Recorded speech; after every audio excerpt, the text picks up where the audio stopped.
Hello everyone, in this video I'll be showing you a build guide for the living Crucible fighter in Baldur's Gate 3. This is a mod that's made by Havsglimt, and you can think of this kind of like The Witcher. You're going to be able to create some alchemedical solutions that will buff you up and give you different abilities here, and there is a ton of different abilities you can see all here, so we'll be breaking all of that down in this video. And this mod is based off of the Ghostfire Gaming's Grim Hollow, one of their fighter subclasses. So, for the ability score spread, now, this really depends. If you like dexterity-based fighters, you go higher in your dexterity. Your stat spread will either look something like this or like this, just depending on which you prefer. You can also dump your strength and then use a strength potion if you want to have the highest possible strength. Then you can put those points into your wisdom for the wisdom saves. It's going to be the most beneficial for this character. I'm personally just going to leave the stats as such here, as I like dexterity-based fighters, but you can also, again, use strength. I just like the higher initiative. But at level 2, we get the action surge ability. You guys already know how powerful that is. A free action, which you can do a lot of stuff on that turn. Now we get to take our subclass here at level 3 with the Living Crucible. While most other fighters train in martial traditions, you study the art of war. You hone your craft of alchemy and have prepared your body to endure compounds poisonous to others. As mentioned, this does kind of sound like The Witcher. It's cool. So subclass features, you get the compound creator. Your rigorous and physical and mental training allows you to endure poisons. Creatures other than yourself who attempt to consume one of your compounds must succeed a constitution saving throw or become poisoned. We do not. And the study of alchemy, you can brew 2 alchemedical solutions instead of 1 when combining extracts. You concede a 15 DC medicine check, similar to the wizard subclass that also gets that. And that's the create compound ability here, but we get to choose from different compounds. I'm going to break them all down because there's a lot of them here. So the adrenal injection here will give you in 3 meters movement speed and triple your jump distance for 10 turns. All Sense will give you blind sight, allowing you to perceive your surroundings without relying on sight for the next minute. The Arcane Eye Oil here will give you the ability to see invisible creatures. So this is supposed to give you detect magic, but that's not in Baldur's Gate 3. So Havsglimt made this so that it gives you the see invisibility. It's a good choice there. And there's also the Draw to the Bull's Strength, gives you advantage on strength checks and saving throws, dexterity strength with the Cat's Grace, dexterity checks and saving throws, constitutions checks, intelligence, wisdom, and charisma checks here with all of these different ones. So this could actually be pretty nice if you're going to want to play the face of the party. And you also get the Elf Sight Oil, allowing you to see in darkness up to 37 meters. There's also the Flesh Knit Phosphate here, which will give you your proficiency bonus in healing at the start of your turn for 10 turns. And this only happens if you have at least 1 health point, so it won't pick you up if you're downed. There's also the Iron Mind Injection, giving you advantage against being charmed and frightened. Liquid Courage gives you temporary health equals your Constitution ability score plus twice your level in this class for 10 minutes, or 10 turns the next minute. The Liquid Rage here will give you the damage of your attacks an additional 1d4 of damage, which is really nice. That's just flat out a damage increase. And some of these actually last until long rest, so this is just due to, I guess they all just kind of work to long rest. This is just due to how the game works. But we also have the Presto Powder here, giving a +5 to initiative and the ability to use dash and disengage as a bonus action, which is obviously really good. Getting one of the most powerful feat in the game, in my opinion, and also getting the bonus action dash and disengage is great. This will give you resistance to damage from the next spell, which is insane. Yeah, that's really good. Steel Skin will give you physical damage resistance for 10 turns, and then the 10 Men Tincture will give you a larger size and double your carrying capacity, which can be fun if you want to throw people around. Now, my personal preference, Liquid Rage for the additional damage, and the Spell Shine Ointment to get resistance to spell casting. And then I like the 10 Men Tincture. I like just large characters, but Liquid Courage can also be nice. Give yourself a bunch of extra health points to be a bit more tanky. And obviously, as mentioned, Presto Powder is nuts, so I'm actually going to take that because +5 to initiative. That saves us a feat. We don't have to take Alert at level 4. This opens things up because then we can go with some of the more powerful or more fun options. Like you got the Great Weapon Master if you want to use a 2-handed weapon. You could even specialize into using Crossbow Expert and Sharpshooter if you want to go bows. And that's, again, why Dexterity is a good choice too. But we can also go with an ability score improvement at this level and just take a boost to our Dexterity. Or, again, if you took Strength, you go with the boost to your Strength. It's for better weapon rolls. And level 5, extra attack. You can change out any of these compounds if you'd like to go with something a little bit different. That's great because you sometimes just need to experiment, or there may be a particular boss fight that you benefit from having a different ability for. Now, this level here, I actually would recommend going with either max out your ability score here. If you use the Hag's Hair, you can then put it into your Constitution if you're not going to use any items to boost your Constitution. We got to choose between going with a Great Weapon Master or Sharpshooter. I think that just ends up being the best. And I should also mention the Savage Attacker is a really good one too. This will re-roll your damage die twice and use the highest result, which is really nice. Both these are going to flat out increase your overall damage. I just like to go with the Great Weapon Master myself. Just giving you that extra bonus action attack is super useful. Level 7 gives us our quick creation. Unlike your compound creator feature, you can brew this in the middle of combat as a bonus action. And then we get to take 2 more compounds.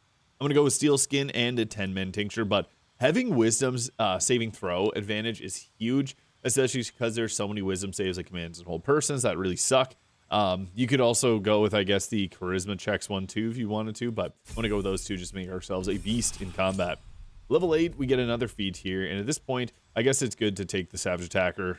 This really benefits you if you're going to be doing melee attacks. Otherwise, if you're going to go with a Sharpshooter, take Crossbow Expert 2 so you can do close range attacks with arrow of many targets. And if there's hold person on your team, you can get free crits that chain around to people. It's really great. Level 9, Indomitable. Reroll your saving throws. What more can I say? It's great. Level 10 gets the Living Cauldron. So the number of compounds you can craft before requiring rest increases to 3 plus your Constitution modifier. We currently have a +3, but if you're using the Constitution Amulet, that'll make it +6. And we get to take 2 more compounds. So I guess we can go with the All Sense injection there, and then go with either the Wisdom or the Charisma saving throws. There's really a lot of good options. You even go with the healing one because it can proc healing gear. Level 11 gives us our extra attack. But that, if you take the proficiency bonus in heals, you can actually get some pretty powerful effects off if you're taking specific gear. Level 12 gives us our final feat if we're sticking at level 12, but I'll also show a level 20 build because this does have abilities past level 12 here. It gets abilities at levels 15 and 18 as well. At this point, I think maxing out our dexterity or strength is good if you haven't already. Alert can be used. We're going to already have a max for our initiative, but that allows you to free up and not have to use that compound if you wanted to.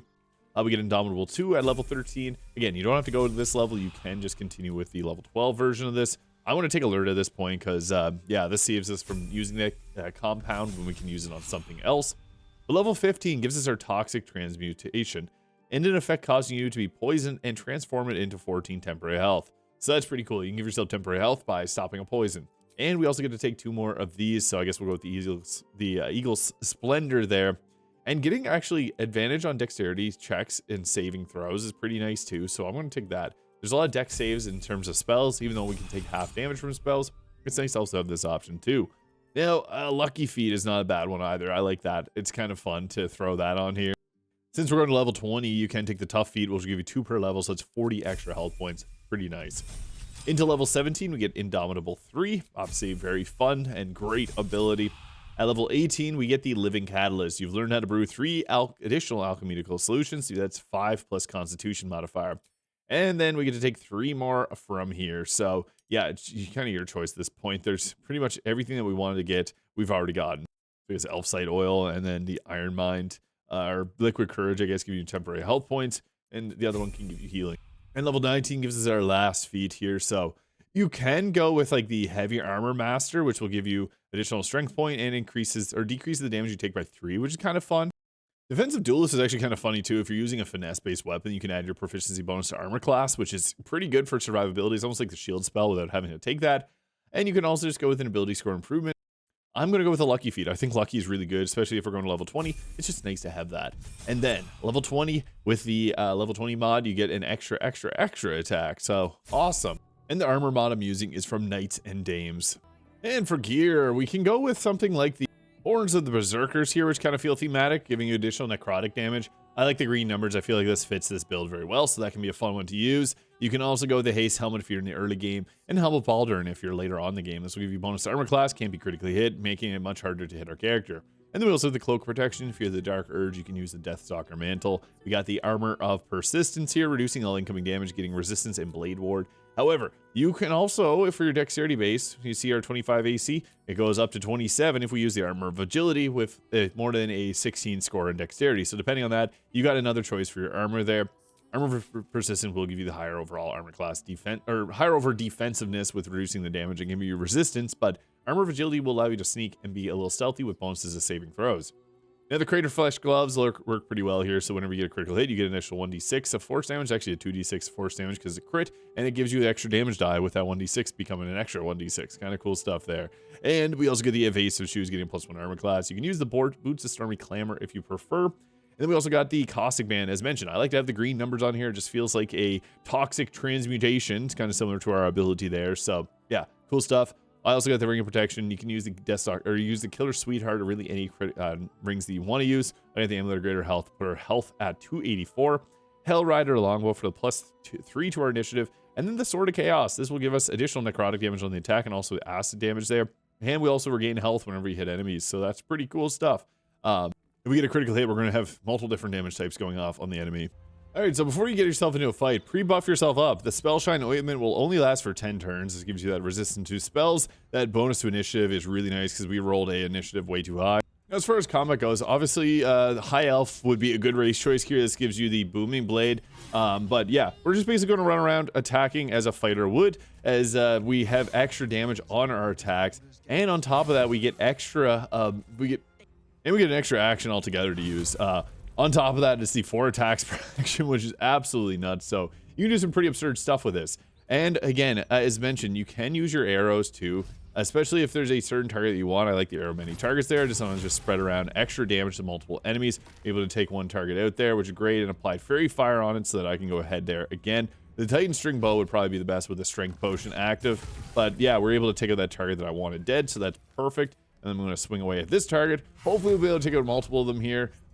Not enough actions, but that's okay because we have Action Surge. So yeah, that's the thing about the fighter, especially with these mods that take it to level 12 or 20, is that it gets that extra attack, which is just absurdly strong. So yeah, in combination with a lot of other gear, you can just completely destroy enemies.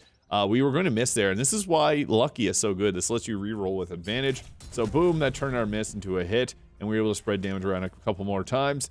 Perfect. There's not many targets left, so we'll just blast away with our arrow many targets. And if there's someone close by, I could just use my bonus action Great Weapon Master attack as well. I probably should have used that a bit earlier. And I guess we also have the ability to use Second Wind or Quick Creation if we want to create an alchemedical solution, which we can then use on our next turn, eat up our bonus action there. Or if you got any of the Lithid abilities as a bonus action, those are great too. Unfortunately, I can't run back there without getting mind broken by by the Mind Flare, so we're just going to shoot away here. This is why I like going dexterity based, because then you can use weapons like Fowler Alluve. You don't even have to go with the strength based weapons, but then our bow attacks can be strong too. It's nice to have this as a backup. As mentioned, the Titan String Bow will end up probably being the top strength based weapon, so that you can go dex and strength at the same time with the strength potion. But there it is. That is the living Crucible fighter, kind of similar to the Witcher in Baldur's Gate 3. Let me know your thoughts in the comments. Hit the subscribe button below if you enjoyed, and we'll catch you all in the next video.